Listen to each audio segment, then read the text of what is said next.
لا إله إلا الله لا إله إلا الله لا إله نحمده ونصلي على رسوله الكريم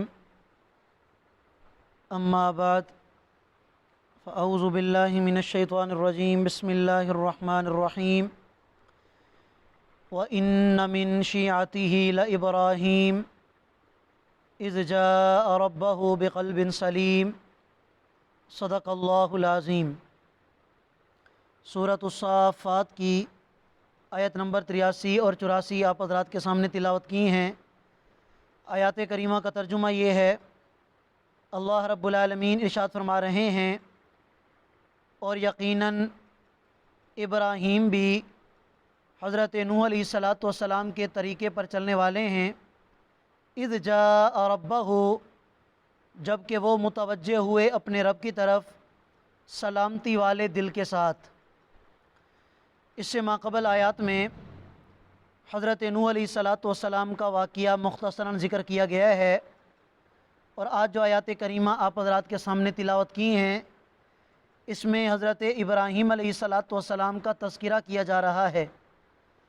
فرمایا کہ حضرت نوح علیہ السلام جو مقصد لے کر آئے تھے اس دنیا میں، تو حضرت ابراہیم علیہ السلام کو بھی اللہ تعالیٰ نے وہی مقصد دے کر اس دنیا میں بھیجا۔ پھر حضرت ابراہیم علیہ السلام نے اپنی قوم کو دعوت دینا شروع کی، اور سب سے پہلے ابتدا اپنے گھر سے کی۔ اسی کا تذکرہ کیا جا رہا ہے کہ حضرت ابراہیم علیہ السلام سلامتی والے دل کے ساتھ اللہ کی طرف متوجہ ہوئے، یعنی حضرت ابراہیم علیہ السلام کا عقیدہ ٹھیک تھا، نظریہ ٹھیک تھا، ان کے دل میں بد اعتقادی اس طرح کی کوئی بھی ناپاک چیز نہیں تھی، بڑے صاف دل کے ساتھ وہ اللہ کی طرف متوجہ ہوئے۔ سب سے پہلے انہوں نے اپنے والد کو دعوت دی، اپنے گھر والوں کو دعوت دی، اپنی قوم کو سمجھایا۔ اس کا ذکر پچھلی صورتوں میں بھی گزر چکا ہے کہ جب حضرت ابراہیم علیہ السلام نے اپنے والد سے کہا تھا، ابا جان یہ آپ بتوں کی عبادت کیوں کرتے ہیں؟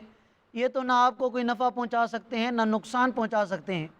اسی کا ذکر ہے، فرمایا اذ قال لابیہ، جب کہ حضرت ابراہیم نے اپنے والد سے کہا تھا اور اپنی قوم سے کہا تھا، ماذا تعبدون، کہ تم کس چیز کی عبادت کرتے ہو؟ افکن آلہۃ دون اللہ تریدون، کہ اللہ کو چھوڑ کر تم جھوٹے خدا بنانا چاہتے ہو؟ فما ظنکم برب العالمین، تو پھر رب العالمین کے بارے میں تمہارا کیا خیال ہے؟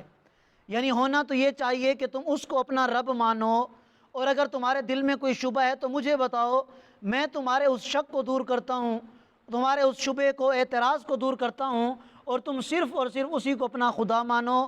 یہ بت نہ نفع پہنچا سکتے ہیں نہ نقصان پہنچا سکتے ہیں۔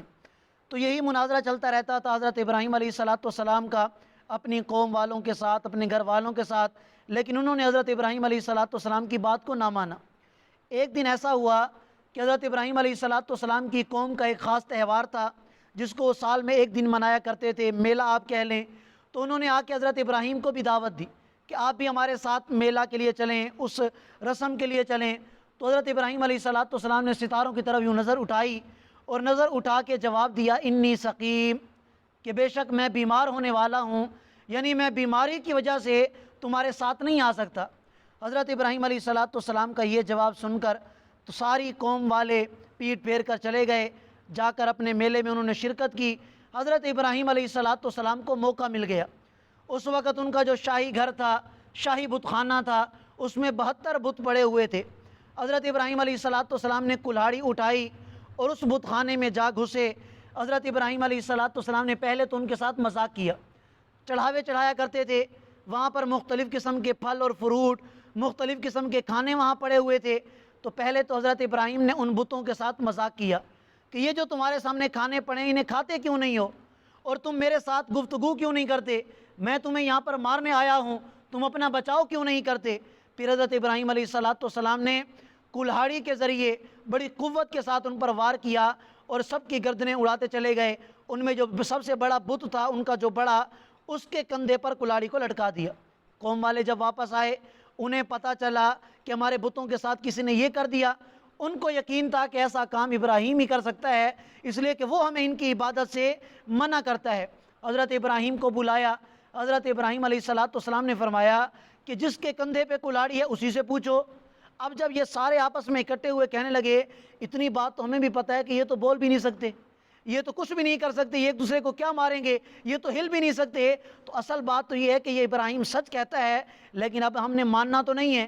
لہٰذا ان سب نے یہ ایک پلان بنایا نمرود کے دربار میں جا کر کہ حضرت ابراہیم علیہ السلام کو معاذ اللہ آگ میں ڈال کر جلا دیا جائے۔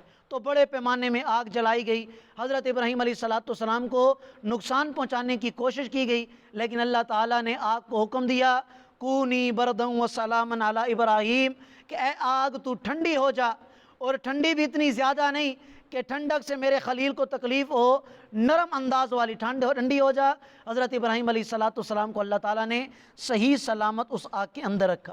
اسی کا ذکر کیا گیا ہے، فرمایا فنظر نظرۃ فی النجوم، حضرت ابراہیم علیہ السلام نے یوں آنکھ بھر کر ستاروں میں دیکھا، فقال انی سقیم، اور فرمایا کہ میں تو بیمار ہونے والا ہوں، میں تمہارے ساتھ نہیں آ سکتا۔ فتولوا عنہ مدبرین، تو ساری قوم والے پیٹ پھیر کر چلے گئے۔ فراغ الی آلہتہم، تو حضرت ابراہیم ان کے خداؤں میں جا گھسے جہاں پر بت پڑے ہوئے تھے۔ فقال، تو پہلے تو مذاق میں کہا الا تاکلون، یہ جو تمہارے سامنے کھانے پڑے ہیں کھاتے کیوں نہیں؟ ما لکم لا تنطقون، میرے ساتھ بات کیوں نہیں کرتے؟ فراغ علیہم ضربا بالیمین، پھر بڑی قوت کے ساتھ حضرت ابراہیم نے ان پر حملہ کیا، انہیں مارا، ان کی گردنیں اڑائیں۔ فاقبلوا الیہ یزفون، جب قوم والے واپس آئے تو وہ دوڑتے ہوئے حضرت ابراہیم کے پاس آئے۔ جب حضرت ابراہیم کے پاس آئے اور کہا کہ یہ تم نے کیا کر دیا، تو حضرت ابراہیم نے جواب میں کہا اتعبدون ما تنحتون، کہ تم ان چیزوں کی عبادت کرتے ہو جنہیں تم اپنے ہاتھ سے بناتے ہو، واللہ خلقکم، اور اللہ تو وہ ذات ہیں کہ جس نے تمہیں اپنے ہاتھ سے بنایا، وما تعملون، اور جن کو تم نے بنایا ہے ان کو بنانے کی عقل بھی اللہ نے تمہیں عطا کی ہے، یعنی اس کی عبادت کرنی چاہیے کہ جو کسی کا محتاج نہیں۔ یہ بت تمہارے محتاج ہیں تو یہ خدا کیسے بن سکتے ہیں؟ قالوا، تو انہوں نے جواب میں کہا ابنوا لہ بنیانا، اس کے لیے ایک آتش خانہ تیار کرو، فالقوہ فی الجحیم، اور اس ابراہیم کو آگ میں ڈال دو۔ فارادوا بہ کیدا، اللہ فرماتے کہ انہوں نے میرے خلیل کو تکلیف پہنچانے کا ارادہ کیا، فجعلناہم الاسفلین، اور ہم نے انہیں نیچا دکھایا اور اپنے خلیل کو ہم نے سرخرو کر کے دکھایا۔ اللہ تعالی ہم سب کو سمجھنے اور عمل کرنے کی توفیق عطا فرمائے۔ جزاکم اللہ۔